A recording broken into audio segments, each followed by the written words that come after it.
ইসরায়েলের ভুয়া স্বপ্ন, জেরুজালেম তাদের রাজধানী হবে না, জেরুজালেম ইসরায়েলের কবরস্থান হবে। জোরে বলেন ঠিক না বেঠিক?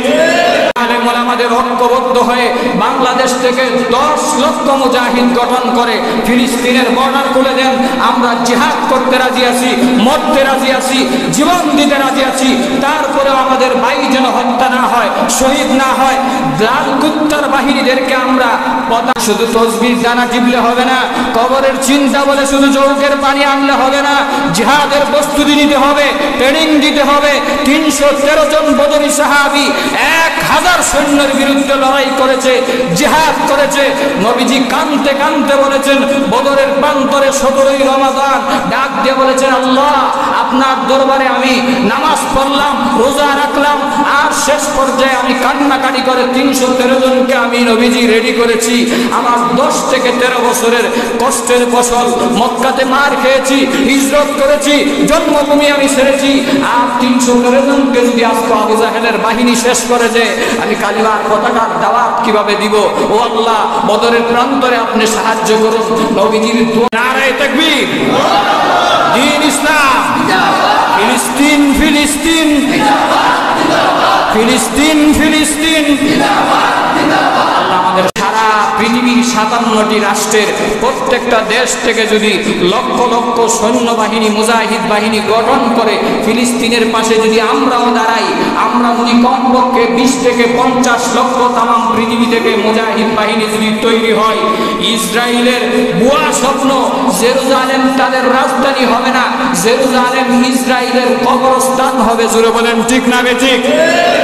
জন্য পরিষ্কার ভাষায় বলে দিতে চাই, আমাদের রাষ্ট্রনায়ক যিনি আছেন বর্তমান প্রধান উপদেষ্টা ডক্টর ইউনূস সাহেব সহ যারা আছেন তাদেরকে আমরা বলতে চাই, প্রয়োজনে আলেম ওলামাদের ঐক্যবদ্ধ হয়ে বাংলাদেশ থেকে 10 লক্ষ মুজাহিদ গঠন করে ফিলিস্তিনের বর্ডার খুলে দেন। আমরা জিহাদ করতে রাজি আছি, মরতে রাজি আছি, জীবন দিতে রাজি আছি। তারপরেও আমাদের ভাই যেন হত্যা না হয়, শহীদ না হয়। লাল কুত্তার বাহিনীদেরকে আমরা প্রতারণার এই অভিশপ্ত জীবন থেকে আমরা অবশ্যই এটার জবাব দিতে আমরা প্রস্তুত আছি। জুড়ে বলেন ঠিক না বেঠিক?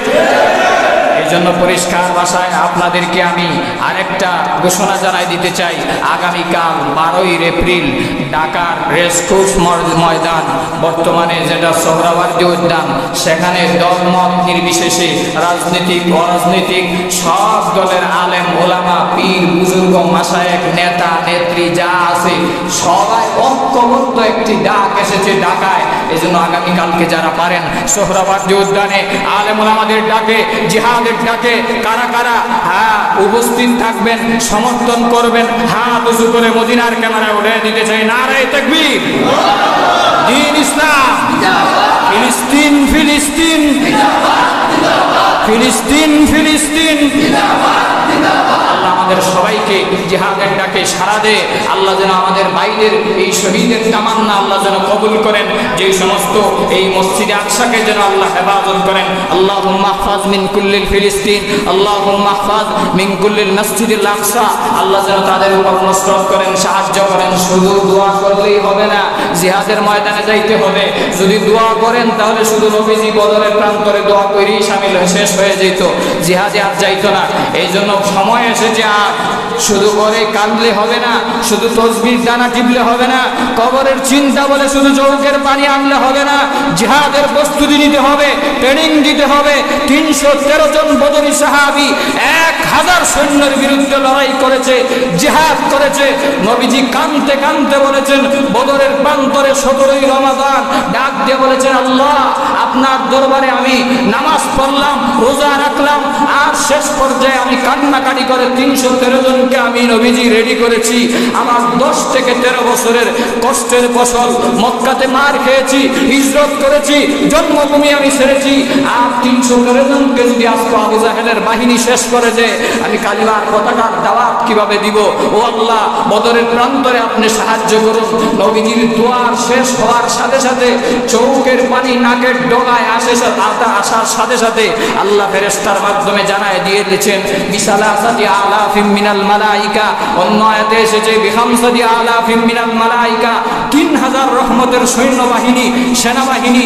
অপর আয়াতে এসেছে বিখামসাতি আলাফিন মিনাল মালাইকা, 5000 আকাশ থেকে সৈন্যবাহিনী আল্লাহ পাঠায়া নবীজির বদরের প্রান্তরে লাকাদ নাসারাকুমুল্লাহু বিবাদরি ওয়া আনতুম আজিল্লা, বদরের প্রান্তরে আল্লাহ সাহায্য করেছেন, সহযোগিতা করেছেন। এইভাবে হাদিস শরীফের ভিতরে এসেছে ইহুদিরা যখন মারার জন্য মুসলমানদেরকে যাইতো, দেখতো ডাবলের ডাবল, কিরে আগে দেখলাম তরবারি নাই শক্তি নাই, এখন দেখি ডাবলের ডাবল হাজার হাজার কোন থেকে জানি আসছে, সাহায্য পাঠাইছে কে? রাসূল বলেন কে? এজন্য তাদের মতো ঈমান আনতে হবে, সাহাবীদের মতো ঈমান আনতে হবে, নিজেকে জাগ্রত করতে হবে, পরিবারকে শক্ত করতে হবে নামাজের মাধ্যমে, তাহাজ্জুদের মাধ্যমে, আর এইভাবে জিহাদের ট্রেনিং নেওয়ার মাধ্যমে, ইসলামিক ইতিহাসগুলো পড়ার মাধ্যমে। আল্লাহ আমাদের সবাইকে কবুল করুন।